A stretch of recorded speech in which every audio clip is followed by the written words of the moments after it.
A very wise person once said, "A father's love is the strength that carries his children through life's challenges." Jaded about life? Yep, that was me. Until one day I came across a video showing a little leaguer getting hit in the helmet by a pitch.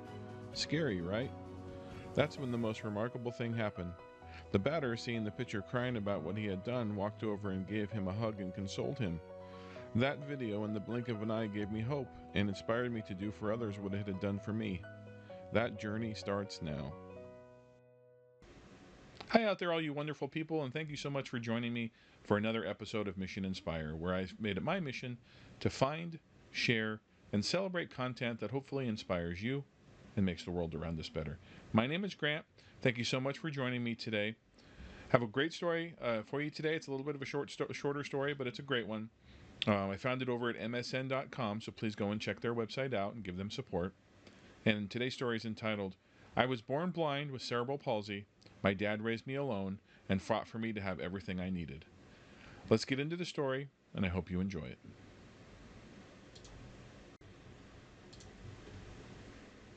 My dad raised me alone in the Bronx in the 90s.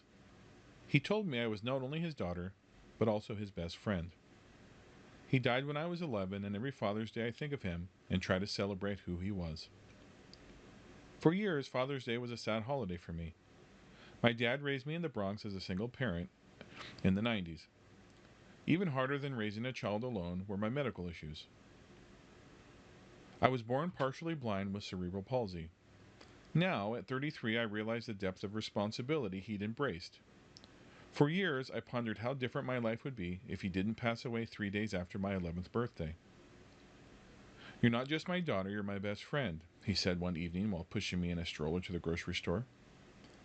Despite his parents' divorce, he had strong family values, thanks to his Polish upbringing. Raised in Manhattan, John was a hippie in the 70s while completing a bachelor's degree in philosophy. He met my mom when he was 35, and soon after, I was born. He fought for me. To tackle the complications of my disability, he made difficult decisions.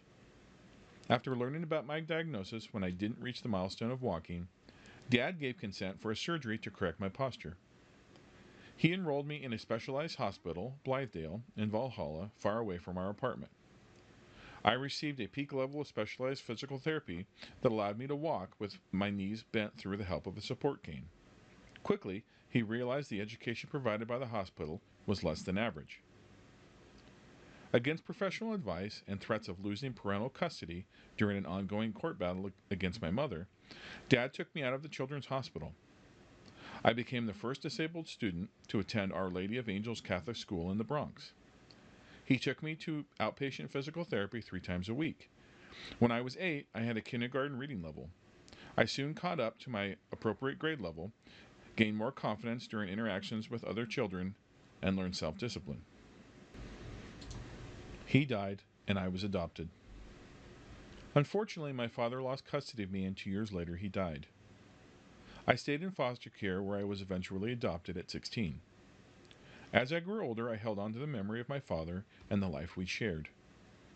I found solace while spending time with my best friend in the area we grew up in as a teenager. Overcome with pride when a local store owner called me John's daughter. In my 20s, while requesting documentation of my adoption at the Bronx courthouse, I met a woman who remembered my name. She worked on behalf of the court during my parents' custody battle and never forgot my story. She said that she felt my father was treated unfairly because he was a man seeking custody of his daughter. She noted that despite my mother's own struggle with substances and a documented diagnosis of bipolar disorder, the court continuously granted her grace. Also, seeing firsthand how much my dad fought for me made an imprint on her. I left the short interaction with a new outlook. It was liberating to gain validation from a stranger who didn't have any stake in my story.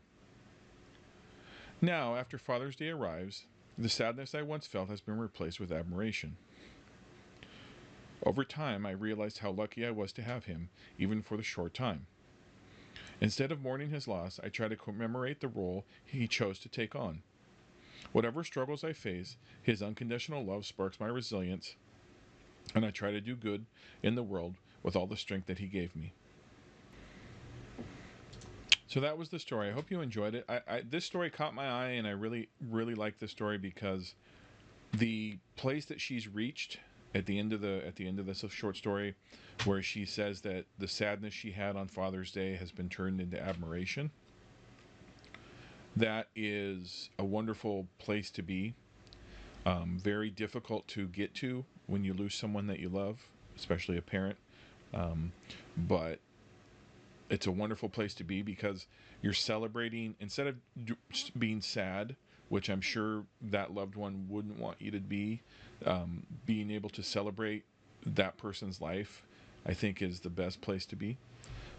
I do that with my dad. So my dad's been gone almost 20 years. He passed away almost 20 years ago now, which has happened in a blink of an eye, which is crazy.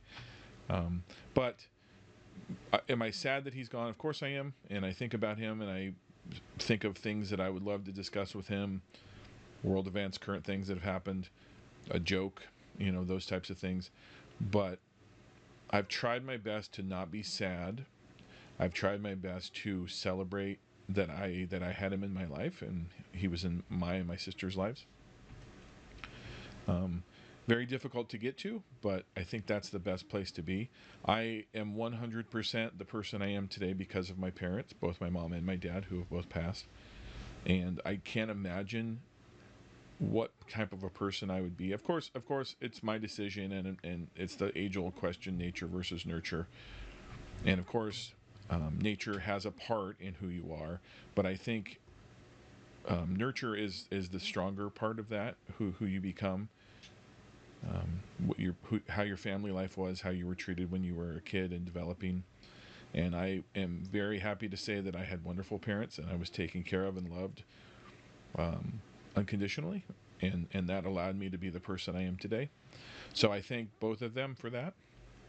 I'm so happy that the author of this story, despite overcoming all of her disabilities and her challenges, has come to that realization that just instead of being sad, be happy that you had that person in your life, and that person loved you so much. And in this case, he fought so hard to keep custody of her.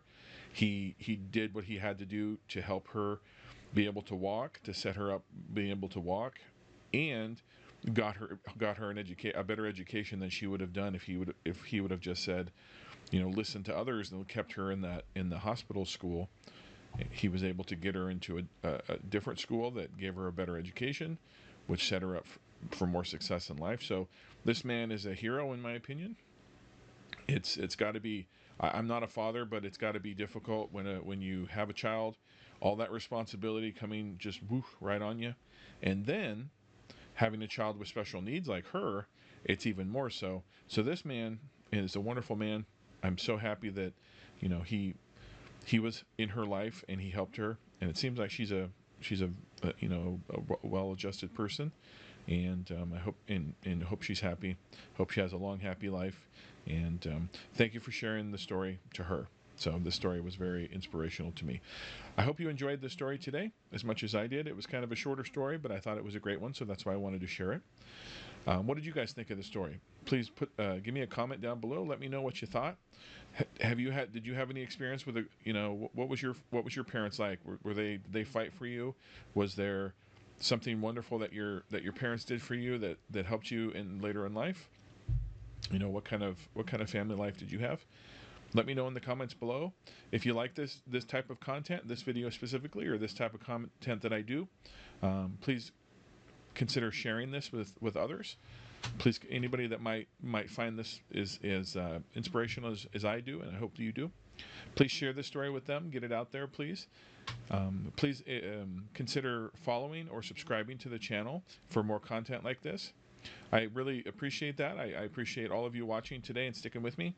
Thank you so much. We'll see you next time, and have a great afternoon.